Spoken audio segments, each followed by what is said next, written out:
Praise the Lord.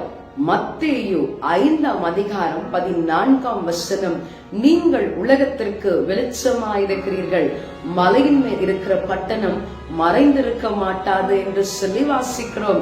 பிரியமானவர்களே, நம்மை வெளிச்சமாக மாற்றுகிறவர் அவர் வெளிச்சமாயிருக்கிறபடியினாலே நாமும் கூட வெளிச்சமாயிருந்து இந்த உலகத்திற்கு வெளிச்சத்தை கொடுக்கும்படியாகத்தான் உங்களையும் என்னையும் படைத்திருக்கிறார். பிரியமானவர்களே, மலையின் மேல ஒரு விளக்கை வைக்கிறோம் என்று சொன்னால், ஒரு உயரமான இடத்துல நாம் ஒரு விளக்கை வைக்கிறோம் என்று சொன்னால், அந்த இடத்துல இருந்திருக்கிற வெளிச்சம் மறைந்திருக்க முடியாது.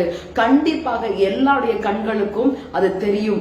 அப்படித்தான் தேவனாகிய கர்த்தரும் நம்மை இந்த உலகத்திற்கு வெளிச்சமாய் வைத்திருக்கிறார். உங்களையும் என்னையும் இந்த ஜனங்கள் அறிந்து கொள்ளும்படியாக, நம்முடைய மகிமையை தேவன் வெளிப்படுத்தும்படியாக நம்மை வெளிச்சமாக வைத்திருக்கிறார். இந்த நாளிலும் நம்மை வெளிச்சமாய் வைத்திருக்கிறவரை, இந்த உலகத்திற்கு ஒளியாய் வைத்திருக்கிறவரை ஆராதிக்க விட்டுக் கொடுப்போமா? Praise the Lord.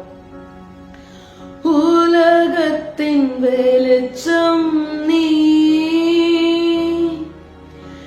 எழுந்து ஒளி வீசு, மலை மேலுள்ள பட்டணம், மலை மேலுள்ள பட்டணம், நீ மறைவாக இருக்காதே,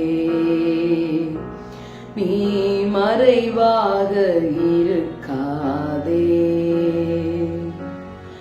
ஆண்டவரே, நீர் எங்களை இந்த உலகத்திற்கு வெளிச்சமாய் வைத்திருக்கிறபடினாலே உமக்கு நாங்கள் நன்றி செலுத்துகிறோம்.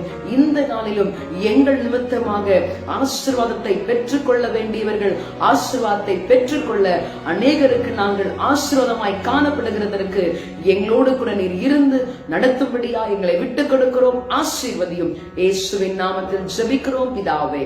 ஆமென். God bless you. Have a blessed day.